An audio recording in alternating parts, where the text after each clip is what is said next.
Hey everyone, welcome to another episode of The Way I See It.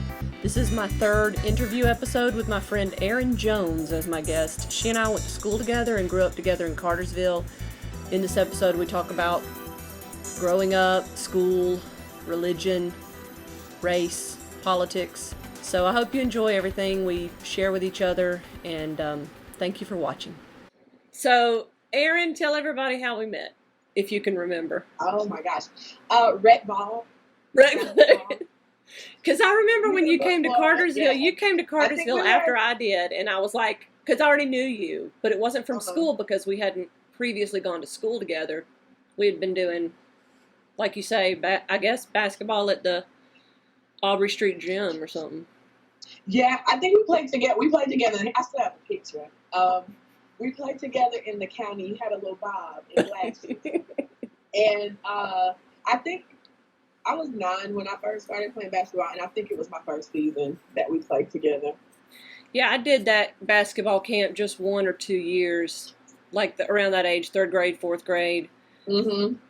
So where did you grow up? I mean, obviously in Cartersville, but where? Mm-hmm. Like what school and everything? Okay, so I started my education at what was used to be Cass Primary. So it's Hamilton Crossing now. Hamilton Crossing. Yes. So kindergarten was there, and then they built Mission Road Elementary. And so then I went 1st through 5th grade there. My mom ended up teaching at Mission Road. Mission Road is where Mama taught before she retired. And they live like a 1/10 of a mile from there. They live in Bramblewood right there, very close to Mission Road. Gotcha. Yes. So I went there 1 through 5, grades 1 through 5, and then middle school I went to Cass. Mm-hmm. And then I transferred. I asked my parents I had to go to Cartersville. Now, why did you want to do that? Because there were more black students. Oh, okay. So really, race really had to do with it. I don't know if it made an impact on me when I went. I do remember it occurring to me throughout middle and high school that there were more black kids there than I had at Cloverleaf. See, I went to Cloverleaf. Right. Trista Montgomery was she came in like 2nd or 3rd grade. She was like a couple of years older than you, Jamila Solomon at the time. I vaguely remember Jamila, but I wasn't with her in school. Gotcha. I mean, in her class or whatever, because she's older. And there was another girl named Stella Wade. There you go. There was like Trista and Stella would be the only 2 black kids in my class. Right. 2nd, 3rd, 4th, 5th grade, and then I went to Cartersville, and then Trista came to Cartersville. I mean, I don't remember if Trista went before me or after me, but knew her all the way through. So yeah. And I remember, I don't know if this is like a quota rule or something, I don't know, but I always remember in my classes K through 5, not so much in 5th grade, I started seeing more, but I can almost remember who the other black kid was in all of my elementary school classes, because generally it was only 2 of us. Did your school divide them based on, like, I don't want to say intellect, but like ability? Because I remember at Cloverleaf, a lot of the same kids were in the same classes, and there was always like 3 classes. There was like, and I don't know, I could just tell, like, you don't know, it was 5th grade. They don't explicitly say it, but I could just tell in 1st grade, in 2nd grade, like, these other kids were not necessarily didn't necessarily do as well in school. I mean, I guess by 4th and 5th grade you figure it out more, but, and did you notice anything having to do with race there either? No, because, so the only grade that I really knew where it was actually verbalized that we were breaking up into groups was 5th grade. Okay. There is a group A, group B, group C. I was in group B. That was a pretty high performing group, I would say. But it was very diverse. I can remember at least 4 or 5 of us being in that class. And it wasn't a hidden thing, because sometimes I can remember people kind of getting bullied or made fun of if they were in what was perceived to be like the lower class, if that makes sense. And so if I'm looking to the side, it's because that's where you are on my screen. Like, oh, no. just I'm like not know, looking at you in the camera because I'm. And I know when I think and I talk, I look like up. And, I'm like looking. I try to be mindful. Your picture is down here, so I'm like looking at you. Okay, gotcha. Did you ever feel like I don't want to stay here yet? We'll come back to this, but just touching on it, did you ever feel like there was any racist or racial issues with, say, teachers? Because I remember this specifically at Cloverleaf one time. There was a sub. I don't think it was the regular teacher. She got on to, I don't know if she got on to Stella and Trista or just one or the other, but I remember Stella saying, she just doesn't like us because we're black.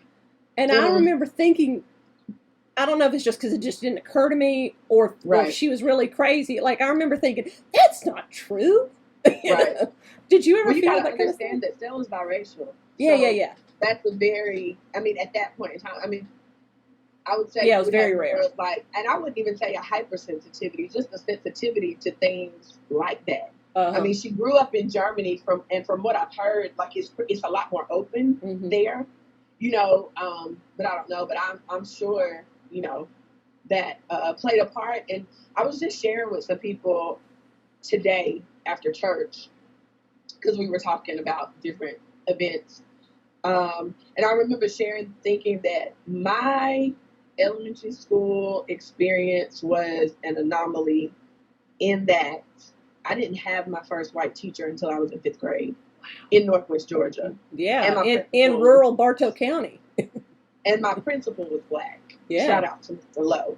So, you know, so I mean that was the difference. Like K through 5, my first 2 white teachers were, at the time, her name was Dubby Ashworth. I think she's Debbie Paulk now, and Karen Zinkel. Those were my 2 first white teachers ever in my educational history. So, I don't ever remember anything as far as racial discrimination. Yeah. But I do remember knowing that I better do a good job because there was the underlying. I mean, it's called. If you've never heard of it, it's called the black tax, and it's where you work twice as hard to prove yourself equal. So I was always an overachiever. You know, I always had the capacity. Sometimes I didn't, you know, perform like I could, but but and that was more in high school, just kind of like a rebellious kind of, you know, being whatever about life, knowing good and well I cared about everything, was anxious about all kinds of stuff, but you know, just that teenage angst, I guess. But I always knew that I better do a good job. I need to do a good job. Did you feel like that was something that was imposed on you by society or by your parents because of society? Like all of it. Okay. Tell me about your parents. I know they're both deceased now and I never really knew them, so. Yeah, well, they were awesome. As evidenced by. That's right. But my mom. Well, you and your brother and sister all seem to love each other still. That always speaks well of parents if siblings grow up to actually like we get into it, don't get me wrong, but I know nobody's gonna mess with them. That's right. Like if I have anything to do with it, and I feel confident that they feel, you know, the same about me. Yeah. But my mom and my dad always told us to take care of each other. Always, like. And they were not sickly people, you know, or anything like where you have like kind of like those kind of conversations, like take care of your brother and your sister. It was just always like that. But they both came from big families. My dad was one of 6 boys, and my mom was the youngest girl of 8 children, but she was number 7 in the birth order. Yeah, and my parents were a little bit older, I think, than most of. Like my father was born in 41 and my mother was born in 44. Yeah. So my parents. And you're the middle child, right? Yeah, and my parents were 35 and 37 when I was born. And then you have a younger sister. Yeah, I always thought my parents were old, but they were born in 49 and 50. Like now they are 70 and 71. Right. I remember just other friends, our contemporaries, their parents were always like, just not a lot younger than mine, just 4 or 5 years younger than mine. But I remember thinking my parents were old. Right. Well, mine were ancient, so. Well, yeah, truly. How old were they when they got married? Were they older when they got married? Or had they just waited a long time to have kids? I think I asked my mom, like, why are we all so far apart? Because there's 8 years between my brother and I, almost 6 years between my sister and I, and it's 14 years between the two of them. So yeah, that's huge. My mother said after my brother, she wasn't going to have more children, and my grandmother was like, "You don't want any more kids?" And then, Jennifer was a surprise. So. And then she had you, and you were such an angel. She thought, "Yeah, I want to have another one after this." Right. I mean, but we were 6 years apart, and I'm sure, like, I think we all know that. I think she thought she was finished. Yeah. But she had Jennifer. She was 41 when she That's had my sister. Erin. It was with Erin Nelson. So Monty is 2 years older than Erin, and then their older brother Brant is 10 years older than Monty. Right. So I don't know why they chose. I don't know why they waited so long to have Monty, but then after Monty they were done, and then Erin was a surprise. Right. But, cool. I didn't know that. So my mother worked, and she didn't have a formal degree. No. She went to. Did she have a high school diploma? Business school. Yeah, she had a high school diploma. She graduated from Summerhill High School. Oh, wow. Which was the black high school here in Cartersville. My dad did also. Had it just closed whenever integration happened or whatever? No, they. I don't think integration happened here until 68. Yeah. My mother and father graduated in the class of either 61 and 60 and 63 or 61 and 64. I can't remember. I just remember that by the time we came along, the school was a community center or whatever. It wasn't a school anymore. So yeah. So, but in the interim, like in that in-between time, it was used as a daycare called community daycare. And she worked for a period of time. I mean, in the 80s, you could still get like pretty good jobs without a degree. Like there wasn't, all of like how it is now. And so she worked in the school system. I don't know exactly what her title was, if she was like an assistant, like a parapro or something like that. Okay. And she was like the curriculum coordinator for Head Start. My mom was very smart. My dad was too. If my mom, I believe if she had gone to college, she would have either been a teacher or a social worker. We always, like my whole life, like service, that's just a part of our upbringing. So it's not when people are like, oh, that's so sweet that you did that or whatever. I'm like, I mean, it literally like we were always at either my mom's side or my dad's side, doing something. So for those, I guess, who wouldn't know what Head Start is, it's a federal program that helps like lower income or what's considered to be at-risk children, and you can go into Head Start at age 3. It's like so it's an early intervention program. And then what'd your daddy do? My dad worked for the Department of Labor, Georgia Department of Labor. He helped people get jobs, and so they were both service-oriented, even in their jobs. And, like, I have a lot of people that always tell me, when I first moved to Cartersville, your dad helped me get my first job when I relocated here. And he was also, my dad was a veteran, and he was also the veterans representative there. So he always dealt, he dealt with the entire public, but usually if a veteran came in, he helped them too. So that was, pretty cool. I work some with I'm trying to get you to come to our meetings, the GGRA. It's the Greater I know. Girl, my schedule is insane sometimes. Do you work any with the reentry population there in Bartow County? Folks coming out of incarceration? My dad? Do you work with any folks who do that yourself? I used to be kind of closely connected when Jackie Beavers was living, and he did a lot of that kind of work.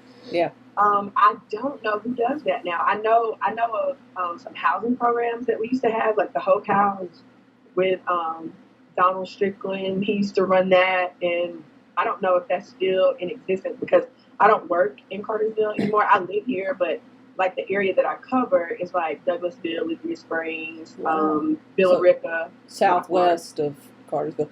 Now let me ask you this: along with the current, defund the police / reform the police, everybody wants to call it something different, or they want to say, well, we call it defund the police, but really we don't want to get rid of police. We just want to take some of their budget money and reallocate it.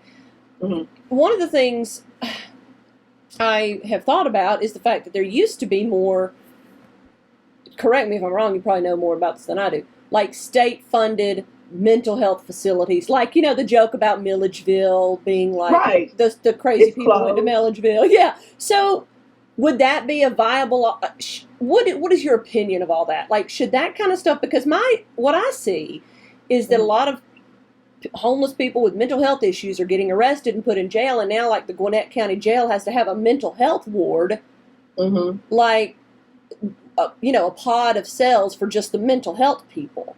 Right. Whereas like before, maybe they wouldn't have been in jail; they would have been in some other sort of mental health facility. So, what do you think about all that?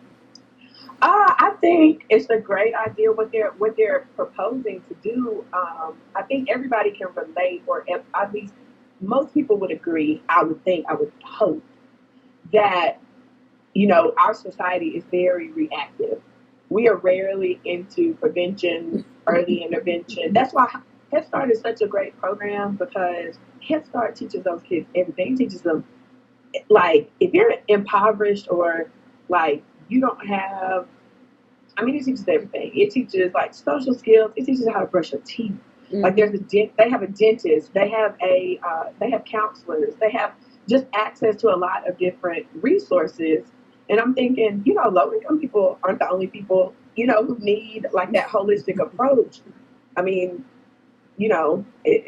That's not always the case. Yeah, one of the downfalls of tech is that so many, even middle and upper class parents now are probably glued to their phones so much they're not teaching their children those basics. That's what I'm saying. You got to, like literally. And so, I used to work when I first graduated from college. I worked for the Department of Juvenile Justice.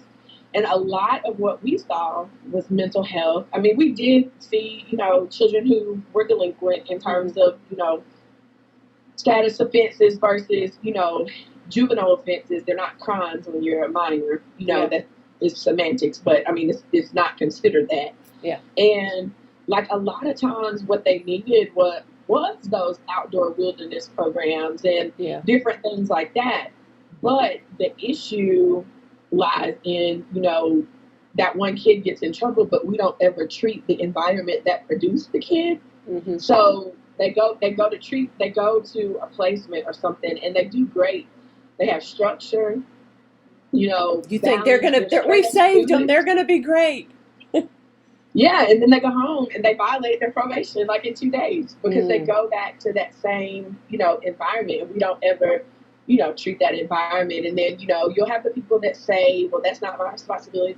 That's their kids, and this and that. But either they're going to be your responsibility paying for programs early or paying for prison.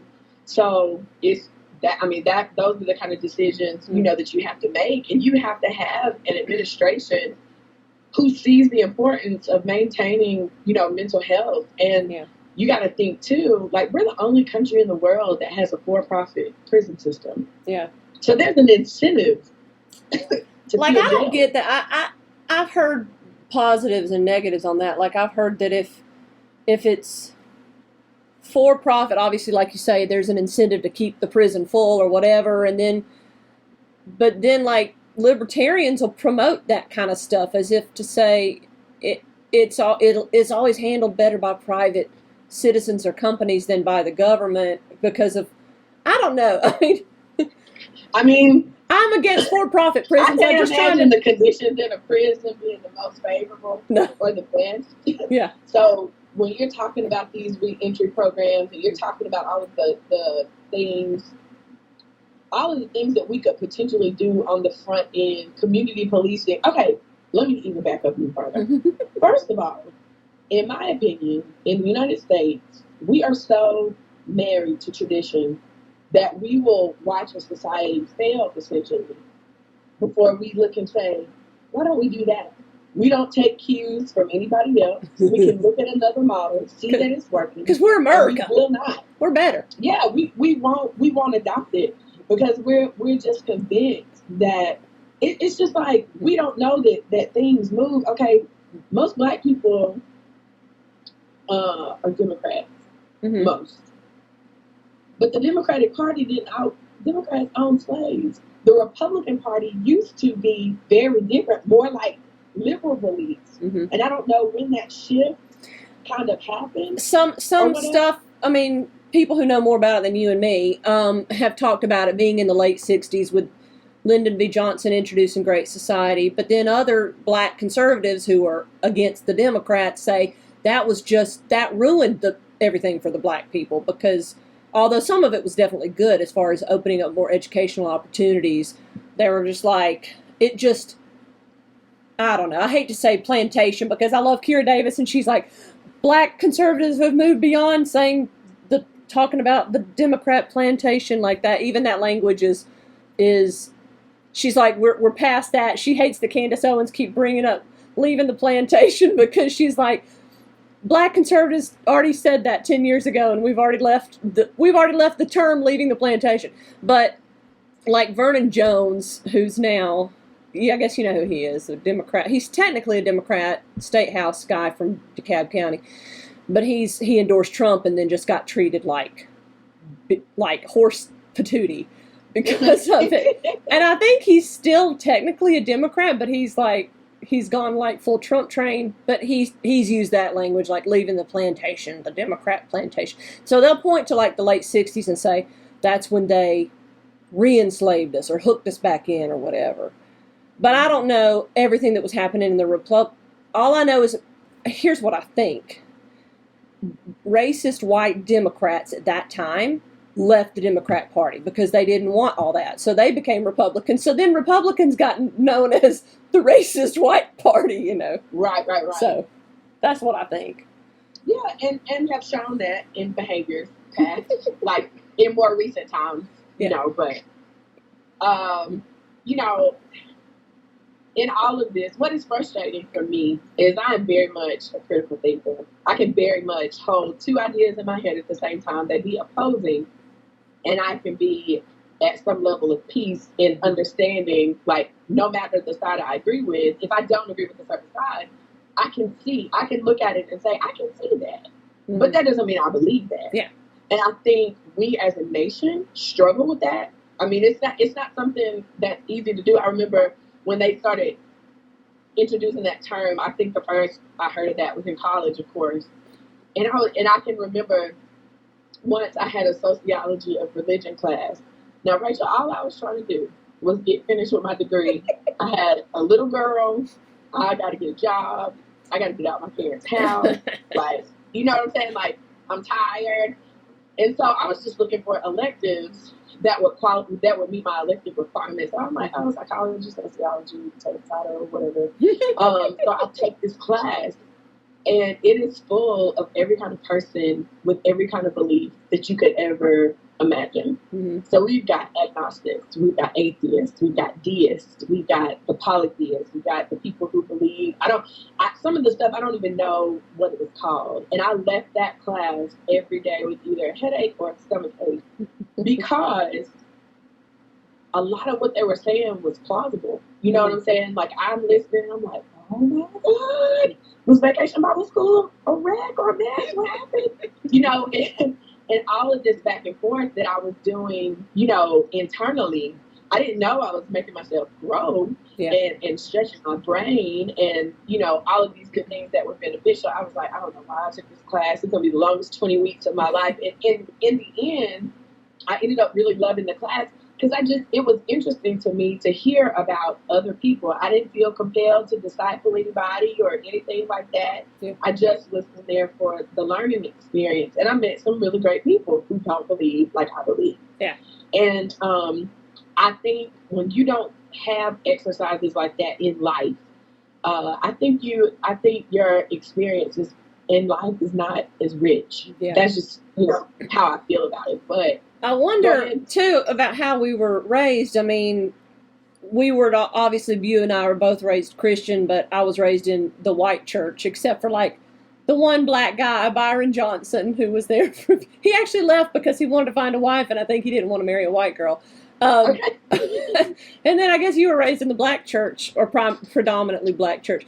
And but our generation was very much raised with, I want to say, like, kind of bumper sticker answers to hard questions. And I think younger folks now, part of the shift away from a lot of folks, especially in the South, identifying as traditional Christians and identifying as nuns or whatever, is okay because you're getting rid of a lot of just nominal Christianity. You're getting folks who are going to be Christian, kind of, like you say, thinking more critically about why they believe in the resurrection of Jesus Christ, and and Right. stuff like that, and and now I think part of this fire right now in the nation is it's also forcing Christians to navigate racial waters and try to figure out how biblical justice applies to all this too. Whereas it was always easy to just kind of ignore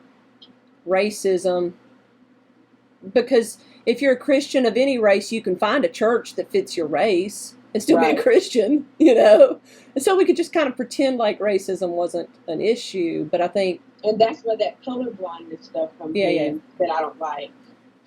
I know. But you must have watched my video to be making that face at me. Okay. And I didn't get to watch the video. No, I just... No, there's a video. I did a video a few weeks ago, and I talked about my issue with colorblind, that people say don't be colorblind, but because what did I hear? I saw some quote. Did you write something about this too? I don't know if I did or not, but there was a quote from like a black person that I had seen a screenshot of, like a Twitter screenshot. I think I saw it on Facebook, but it was originally from Twitter, from a black guy saying something like, "I don't want you to be colorblind. I want you to see all the things that have made me who I am," or whatever. And I was like, well, if I get to know you for all the things that have made you who you are, I'm essentially seeing past your color, right? Because every black person will have some sort of things in common because they're black. Just like every female will have some things in common because we're females. And every Southerner will have things in common because we're Southern. But essentially, to really get to know someone, you're going to move past their color because they're going to have things about them that are unique. I don't know. Just like not all blacks are Democrats, but even blacks who are Democrats, some of them are like super woke and you can't talk to them because every white person is racist. And then others are sane. Like you. Like you, you're sane. You are so funny. I don't know if you're a Democrat or not. I'm just saying, like, every single person. There's a difference. Like, I am not the representative of all things black. Yeah.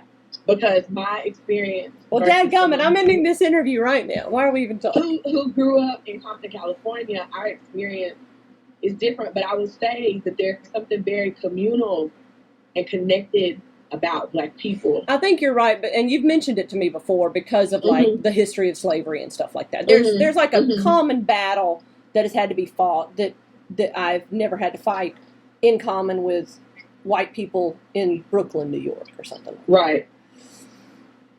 So, but yeah, there's that, and so back to the colorblindness thing. Yeah. I think our race we have been so dismissed, forgotten, parts of history omitted. Well, I mean, my God, Christianity ended up itself have people believing that people from the Middle East look like you. They don't. You mean Jesus didn't have blue eyes? It doesn't matter what color.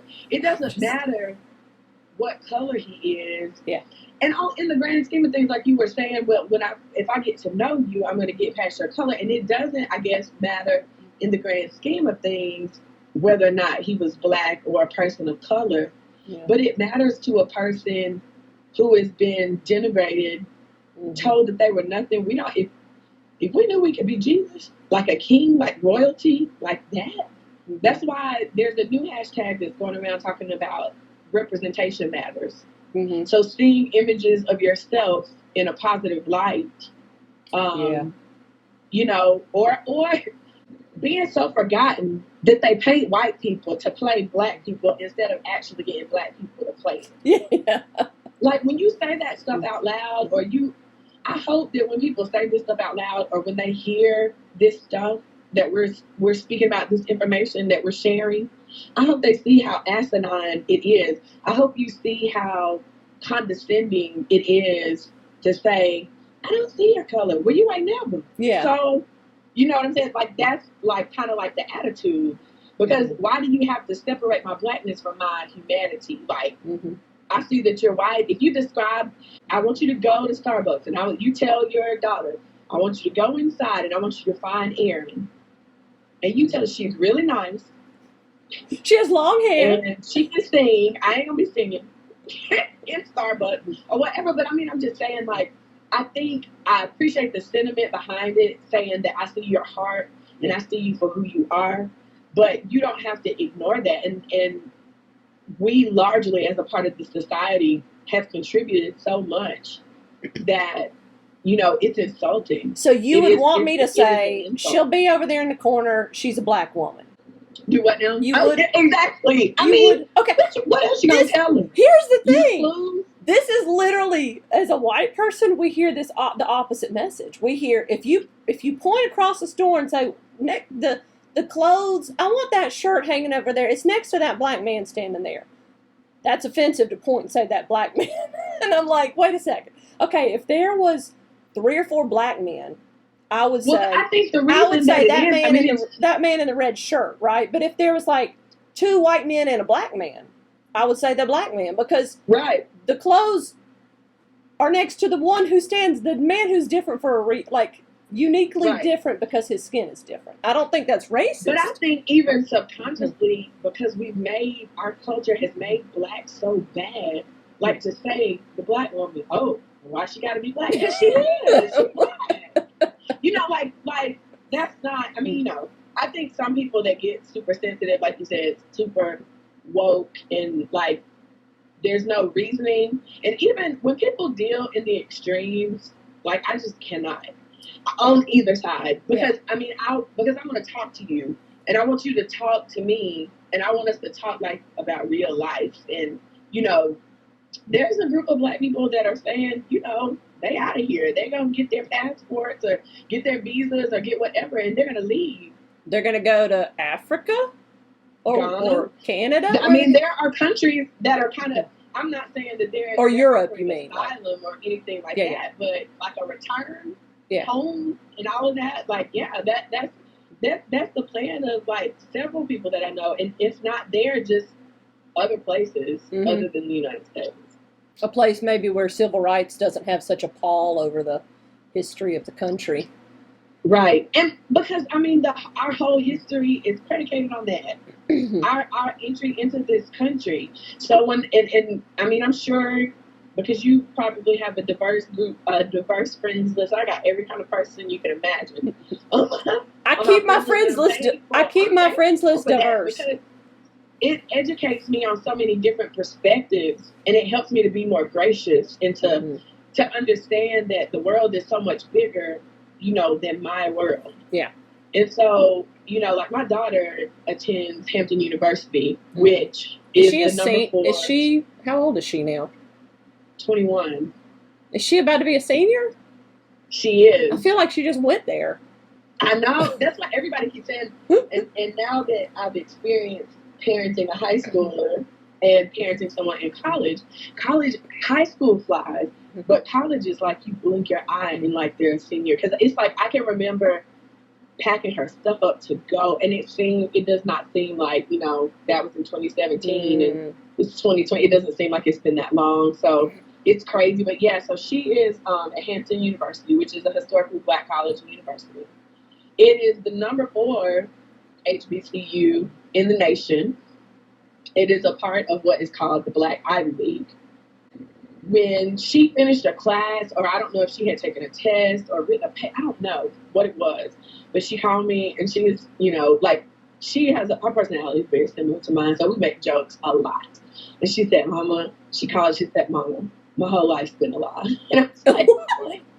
I just started laughing. I was like, what are you talking about? She said, Mama, do you know how much history of black people they leave out of American history?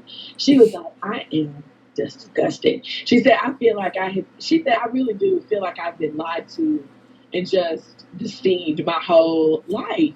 She was like, it is so much that we have contributed, you know, to society. And she said, had I gone to a PWI, which is a public life institution, she said, had I gone to a school like that, I would have never, unless I took something like Africana Studies or, you know, a Black history class. She said, which, you know, I probably would have. I said, yeah. So she said, I would have never known. And I mean, she knew in 10th grade that she was going to an HBCU. She was a high scholastic, high athletic performer. She was just... Did she just want that experience to learn more about Black history? Yeah, herself. Yeah. Being the only Black girl on almost every softball team, except for when she played travel ball, there was one other girl. It's because only white girls play softball. Yeah, that's what I'm saying. But then when we would go to some of the travel tournaments and she would see all Black teams, she was like, oh my God. You know, because it was just like, she said it was so much about myself that I just didn't know. She said, I got tired of being the poster girl for all things Black. Yes, I got braids. Yes, da-da-da-da. No, this ain't all my hair. You know, like all of the usual things. And she said, the good thing about me is I have both experiences. I have a multicultural experience and now I have this. Yeah. And she said, at this time, she said, I'm not wondering, is it because I'm Black? She said, I don't have that stress of that here. Yeah. It's been interesting to see, you know, and of course she still has her friends at home and people that she still keeps in touch with, which is a lot easier to do than when we were in school because of social media and stuff like that. But she actually kicks it, you know, with all of her friends when she comes home. So yeah, but that's been an interesting experience, kind of watching her evolve. What's she want to be? What's her major? Protest. She won't stop protesting. So she's protesting. I was like, just call me and let me know. I don't want to look on your Instagram and see that you're there. Just tell me. Just don't pick up a brick. Please. Or set anything on fire. What does she want to do? What is her major? She is a sports marketing major. Okay, yeah. She was... I've seen that on... great athlete. But she decided in college she didn't want to play, which was hard for me. Because we spent so much money. I thought I was investing to pay for her college, essentially. So her future professional sports career. Exactly. But she wants to do sports marketing. She's actually started her own platform called Locker Room Talk, and it's spelled LOCKHEROOM. So it's about, like, from a woman's perspective and highlighting women in the industry, whether athletes or agents or whatever. So that's been really cool.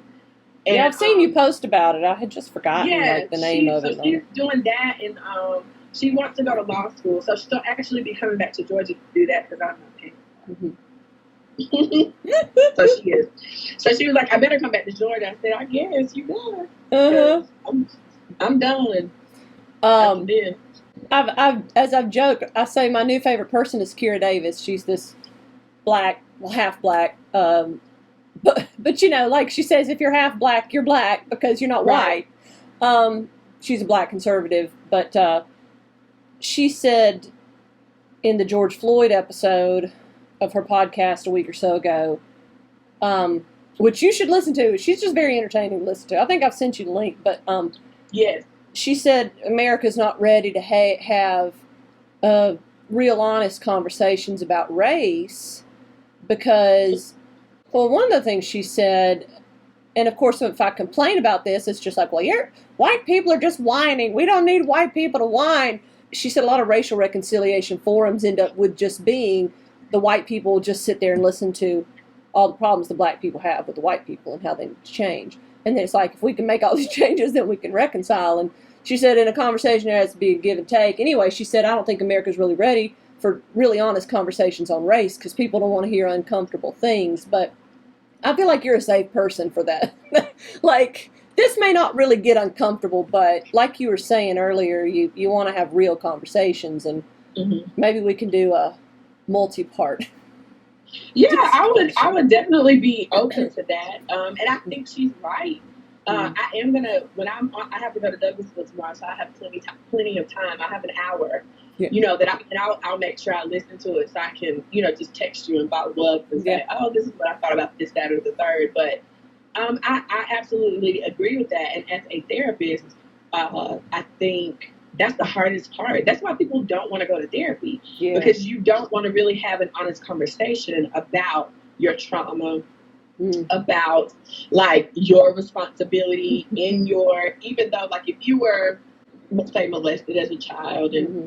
time has gone on, you haven't sought any kind of professional help, or, because it's just too painful, and no judgment. I mean, people cope how they cope. But at some point, though, like, you are going to have to do some work. Like, that's not just, you're going to have to do the work. That's very, buzzword in therapy and buzzword in this age where people, basically think they're therapists because they use the word triggers and, like whatever. But having those difficult conversations and re-traumatizing, it's like you think it's going to happen again. Or, like when we give out informed consent, we have to say, you might have dreams about this. These things might happen. You start to rehash all of this stuff. And so I think there's a fear of that. But I think because we haven't talked about it, we are seeing the like when a patient or a client or a person doesn't ever deal with their stuff and they start to decompensate, that's what we're seeing. Well, their life starts to fall apart, and we're seeing that with like our society starting to fall apart. Exactly. Our world. Okay, I'm going to end with one final question. Is Trump, Sure. Do you think Trump is a racist? That's a really good question, and some of my Black friends and family members, I don't know. Some of my white friends think he is, for sure. Some of my Black friends, too. I don't know which precipitated what, the racist or his. I know you can't, our code of ethics says we can't diagnose someone from afar. Yeah. But if he were a client and I'm judging just on behaviors, I don't know if it's so much that he's a racist or that his psyche and the nuances about himself. I got an article I can send his you too. Exceptional narcissism. Yeah. I don't know which one is which, because part of it is just he likes to feel special and get that attention no matter what, and he likes to piss people off. Because there's a part of him that revels in that, and it's just like, to me, if you so happen to be Black, then it's whatever, because I don't care about you anyway. Yeah. But I mean, if you look at his contemporaries, or other white people, he's not good to anybody. No. He's not loyal to anyone. No. Nobody is safe because he expects them to be loyal to him. That's it. Yeah. And that's all. I don't expect him to be. He's not loyal to his wife. He is not. I don't foresee him being loyal to his children. I think he's probably very cold and very distant. And I don't know. His children adore him, though.